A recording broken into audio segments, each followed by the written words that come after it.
Hi friends, so today we are going to look at one of the Leetcode's hard problem number 41, first missing positive. So the problem looks pretty simple, but let's see how what the trick behind the same is. So given an unsorted integer array nums, find the smallest missing positive integer. And there is a follow-up to it as well. Could you implement an algorithm that runs in order of n time and uses constant extra space? So the follow-up part says that we should not use any extra space. So we'll look at both the solutions about how to do it. So let's go through the examples first. So in this example we can see 1, 2 and 0.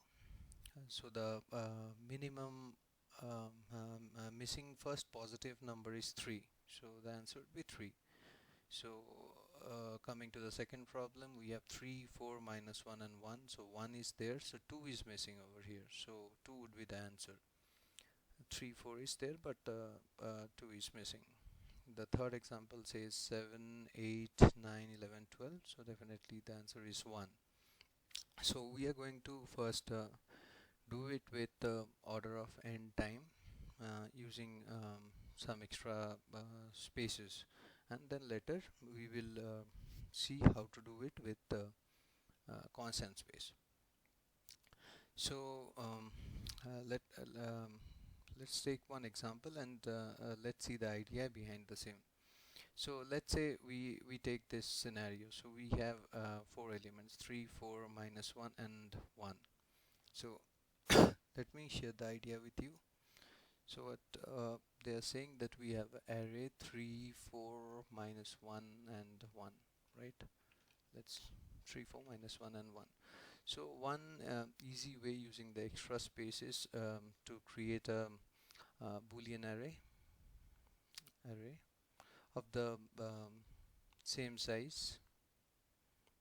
So let's say I create a Boolean array, so everything would be initially set to false, right? So once we start iterating it, so the the size of this array would be the same size as this one. So these are the 4 indexes, say 0, 1, 2 and 3. So the idea is we start iterating over the array and we consider only the numbers starting from 1 onwards, right? So in this case our ideal scenario could have been the array like 1, 2, 3 and 4. So first we encounter 3. So basically what we'll do is we'll iterate over the array. So let's say this is my array. So we'll iterate over the array. So the first element we get is 3. So what we'll do is in the n minus 1 location, what we can do is we can go and put a true over here.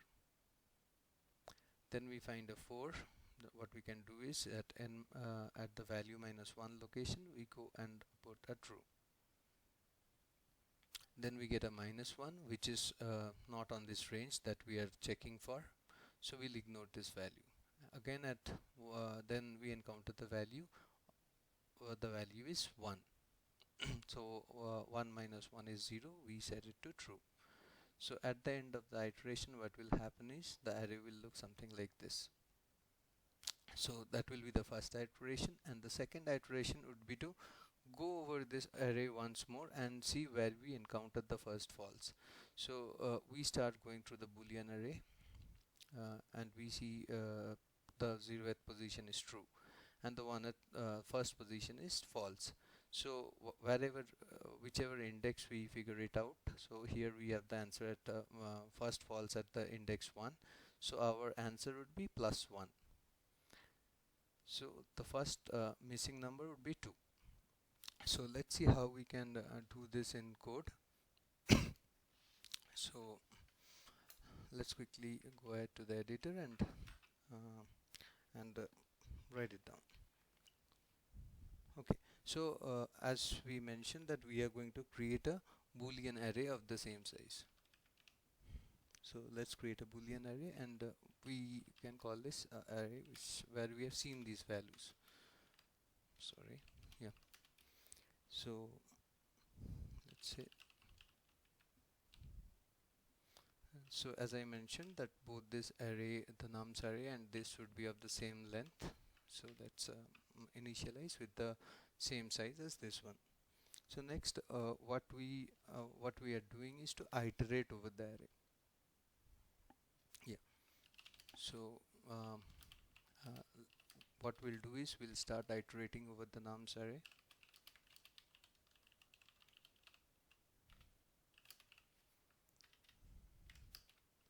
So now what we are going to do is let's extract these values to a variable first. So let's get nums of I.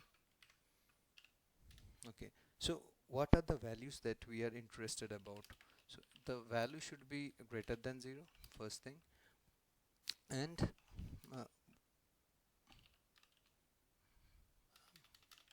value should be less than or equal to your nums dot length. These are the values we are interested about. So basically if there are 5 elements in the array, so if we encounter a 6, that means something is missing prior to 6.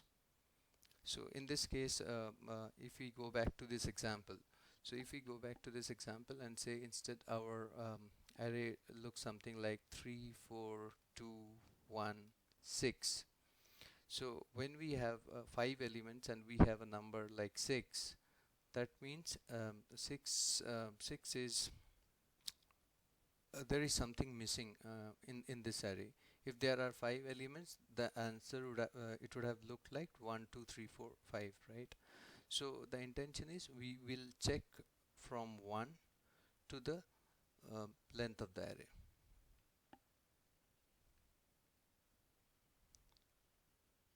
Right, so what we'll do is, so we'll be checking for these values, and once we get this value, what we are going to do, we are going to update the boolean array that we have created over here.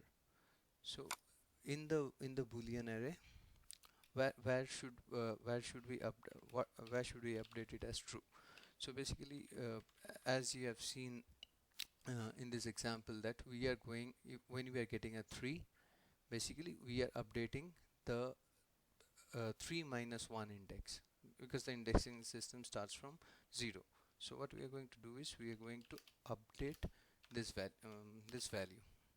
So the value minus 1 is set to true. So at the end, what will happen, the array will look like this for us, right? So that is pretty much it. Now our result can be easily found in the scene array. So what we'll do is we will go through the scene array.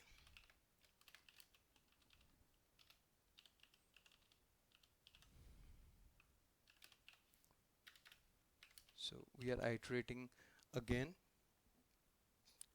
and wherever we are seeing a false, so I'm setting it to not of scene I, we can simply say that return, so we have to return the right index, right? So we'll be returning I plus 1. So the intention is, when we started going through the array, so if we see that 0 is false, this value is false, that means we have never seen a 1 and never changed it. But in this case we have seen 1, so we have set it to true, but we have never seen a 2, so the first index is set to false. So we are going to return that. And there could be ideal scenario. So for example, when we have a input like this 1 2 3 4 and 5, in this case our result should be, answer should be 6. So that's what we are going to do here. If this condition is never satisfied, what we are going to return is, we know that every element is present, the element that is the answer will be the size of the array plus the next index. So in this case we have till 5, so 6 would be our answer. So this is a solution wherein this is done in order of n times. So this loop runs in n times, and this loops run n times. So 2 times 2 times order of n. So we can drop the constant and we can say that this runs in order of n time.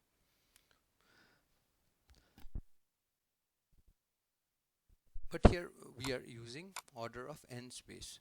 So the follow-up part says that we should not use any extra space. That we'll see. So let's quickly excuse me, this should be less than equals to, I did a mistake over there. So when we submit this, you can see that this has been accepted.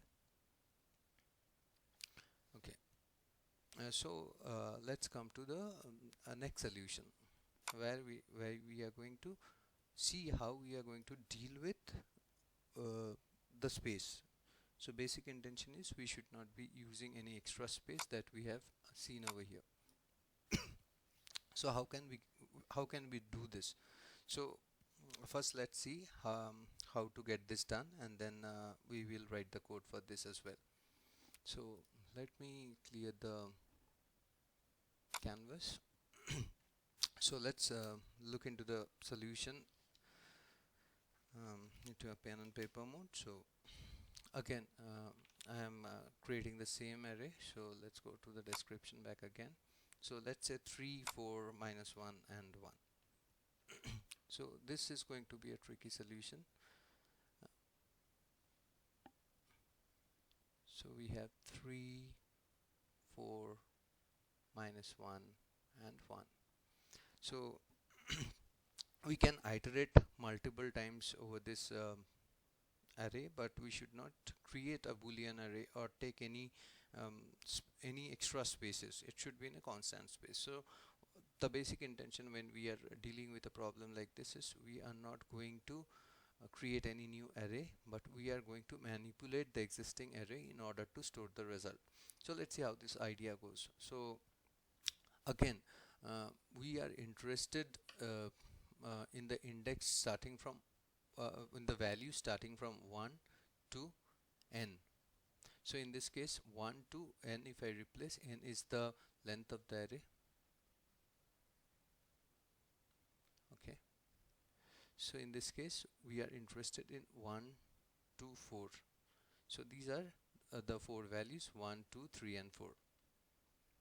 Okay, so we will start iterating. So let me create the array once more over here for you. So let's say we have 3, 4, minus 1 and 1. So what I am going to basically do is I am going to iterate the array from 0th position. So let's say I equals to 0. Let's start from here. So what will happen is let me create the array at every step, how it will go. So we encounter a value which is 3 and which falls in this range 1 to 4. So basically what I'll do is I will put this value into its right index. So right index, when I say whatever value I have, the value minus 1th index. So in this case I will put this into the second index. So if these are my index, so I am going to take this value and put it in the second index, and whatever value is present here I will get it here, and the other values remain unchanged. Okay, so in this case I did a swap, so I got a new value at the 0th index. So I'm going to reconsider the 0th index again, since I did a swap. So we are going to see if this value falls in this range. So we see that it doesn't fall in this range. So we go to the next, we increment I. So now our array looks something like this: minus 1, 4, 3 and 1. So minus 1 will remain in its place. Now I have 4, and 4 is a value which is of our interest. So what we are going to do is value minus 1 once again, the same formula that we have said.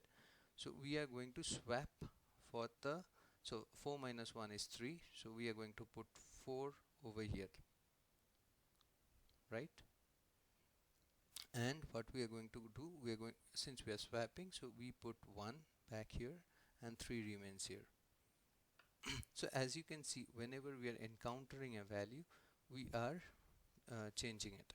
So now since we are getting a new value over here at the first index, which is 1, and which is a value of interest, which lies between 1 and 4. So we have to put it to its right place.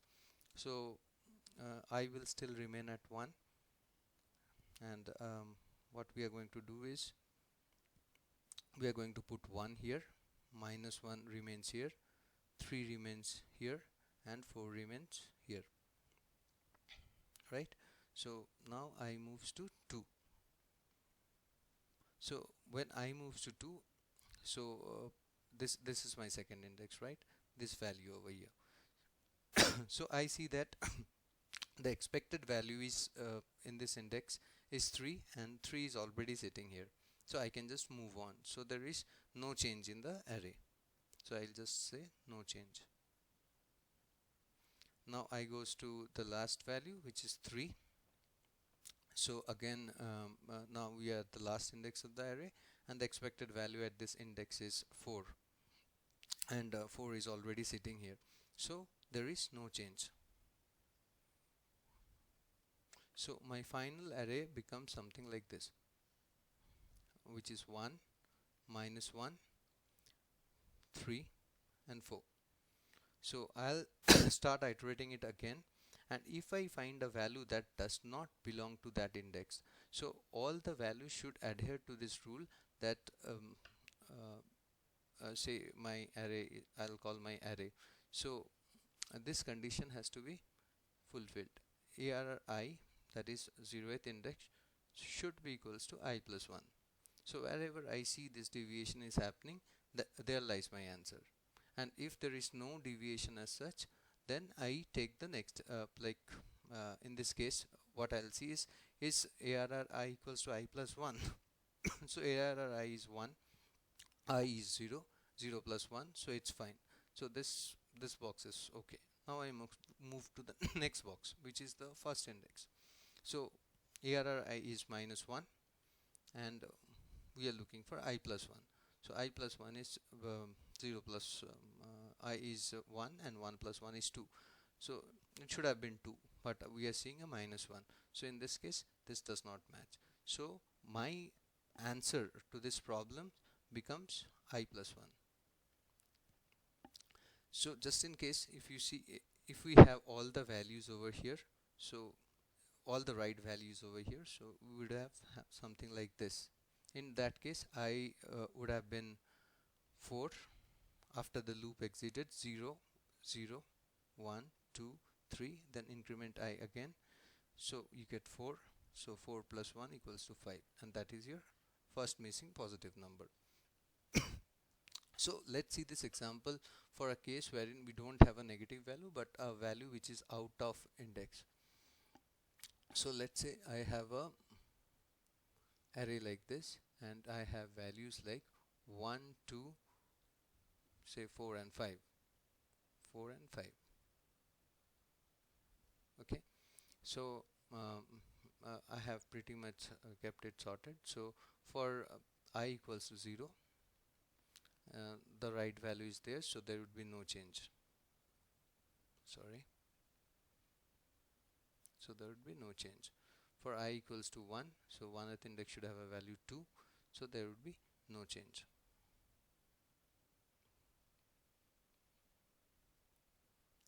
Okay, for I equals to 3, again same thing. This time there will be some changes because we are seeing 4 over here.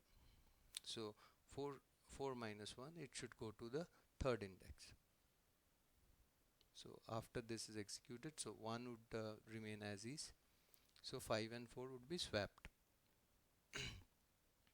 right? And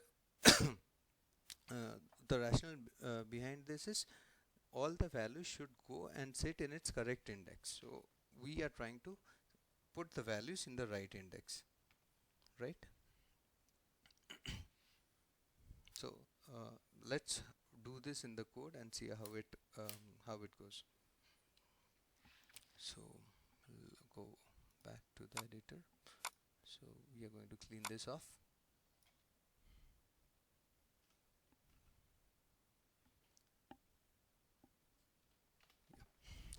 So what we're going to do is we are going to take a variable I to 0 which I'll be used for iterating. So I should be going over the entire array.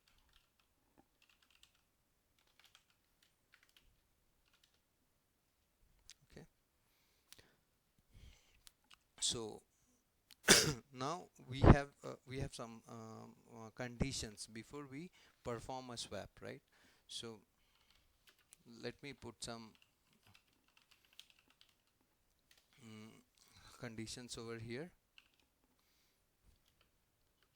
So first condition that we talked about, if nums of I is not equals to I plus 1, then we are going to swap. So what does that mean? So the first conditions means if I am at 0th index, so in that case I is 0, right? So 0, so I am at the 0th index, so I am going to see the value. So the value is 1 and this value is also 1. So in this case I don't need to perform a swap. The right number is already sitting at the right place. So that is my first condition where I am not going to perform a swap. Okay. So now coming to the second condition. So another condition when we need to perform a swap is basically the condition that we have laid down over here. So basically when we are interested in between 1 and 4, so 1 and the length of the array, the element value should be between 1 and the length of the array, right? So it should be greater than 0 and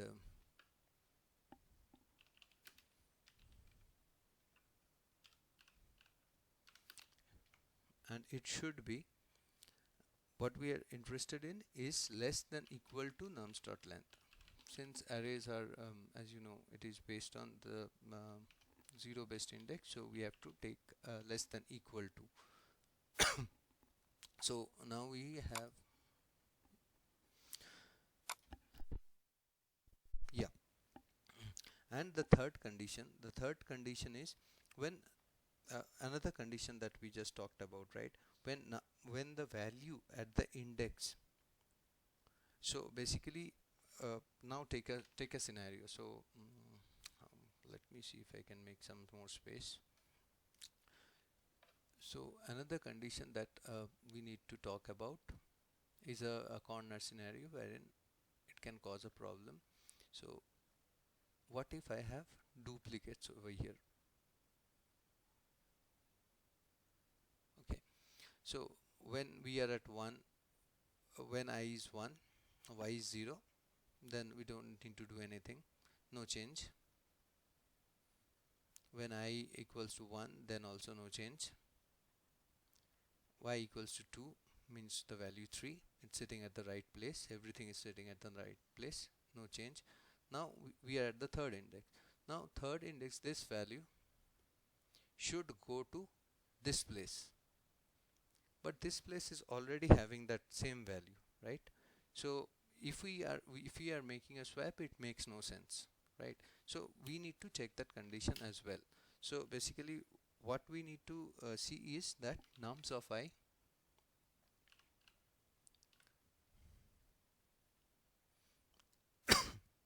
sorry, not equals to nums of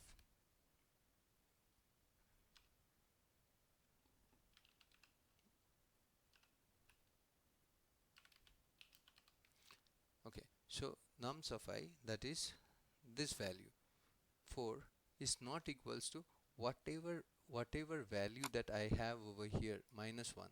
So basically this will be substituted with the value that I already have. So nums of I will give me 1. This so let's, if I take this example, over here. Okay, so nums of the first condition is nums of I. So nums of I is 1.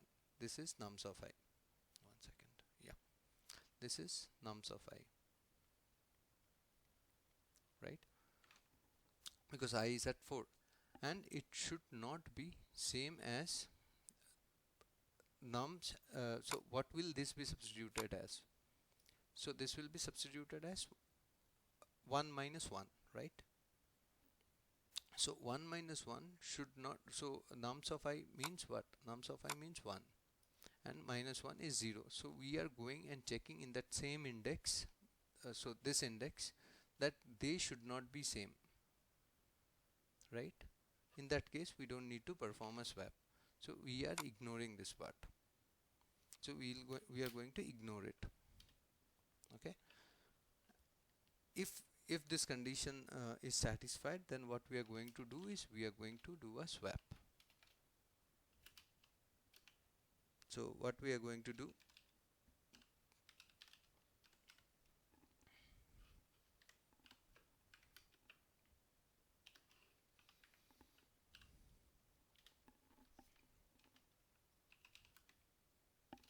sorry, what we do is we have copied the value, whatever value is present at nums of um, uh, the first index.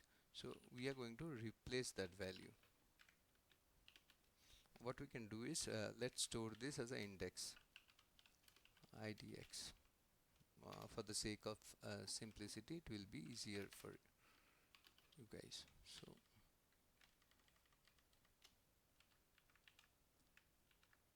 sorry.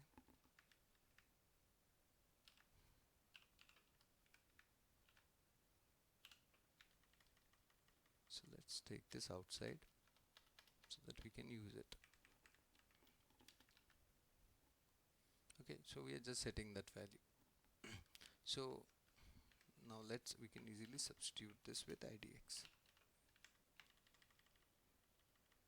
So we are going to put this idx over here, and what we are going to do, we are copy the value that is present in nums of I, right? And then nums I will have the value from the temp. So this is a purely a swapping logic, wherein we are using a temporary variable to swap between ith index and nums of I -1. So these two indexes we are swapping between. So once we are done with this swapping, we should continue the loop.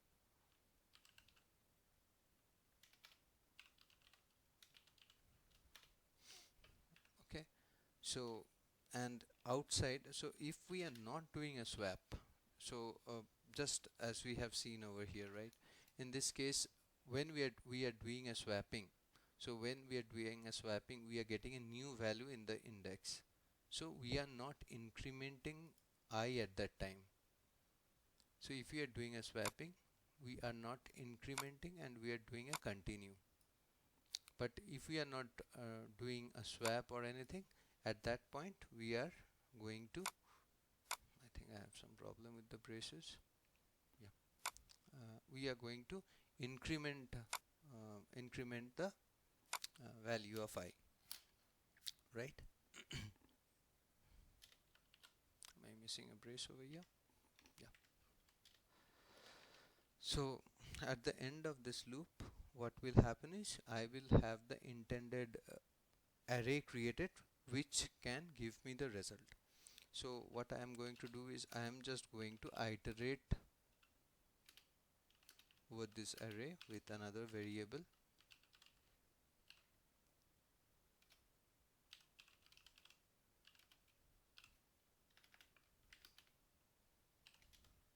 So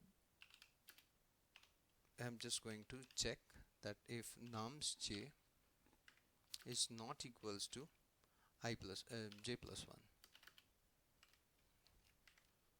right, then I can easily say my answer is j plus 1. There could be a scenario wherein we have all the values, right? All the values could be present. In that case, what I'll do is I will just return.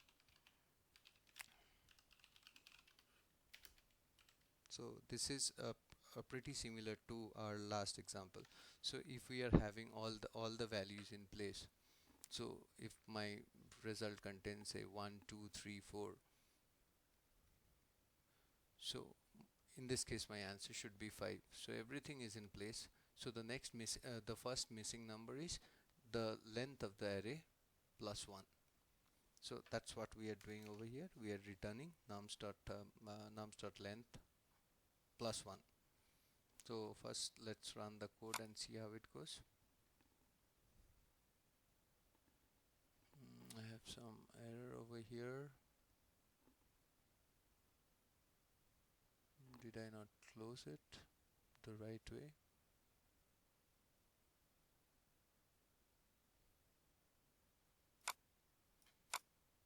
So let me just get them into one line. It's difficult to do without editor once you're not used to it. Yeah. So yeah, basically I forgot to open the brace. Yeah.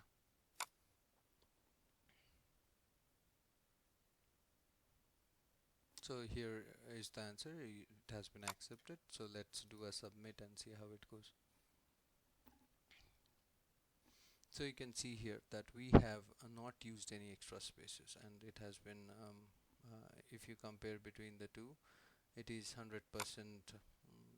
The result is 100%, which is the memory usage is around almost the same. We are not using because we are not testing with bigger test cases. We just tested with a small one, but yeah, on submission we could see that memory usage is less than 74% of all submission, and the code literally takes 0 milliseconds and faster than 100% of Java Online submission for first missing number.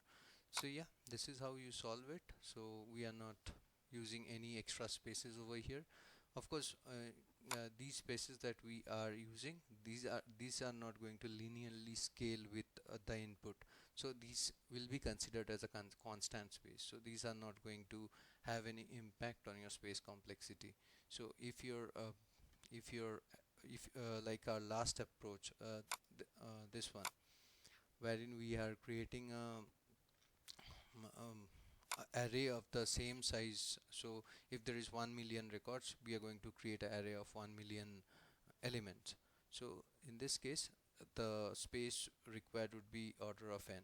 But in this case, since we are using few of the variables, and these variables will remain only like I will be only 1. If your input is million or 10 or 1, it doesn't matter. So this will not add to your complexity. So this is how I have solved this problem. Do let me know your thoughts if you have any better suggestions. So thank you once again for watching. I'll be creating more such Leetcode hard and medium problem videos, but do give it a try yourself before looking at the solution. It's always interesting. Some problems are really simple. Just what you need is the trick behind the problem. So we'll be sharing more videos in the days to come. Do like, subscribe and share with your friends, and hope to share more videos soon.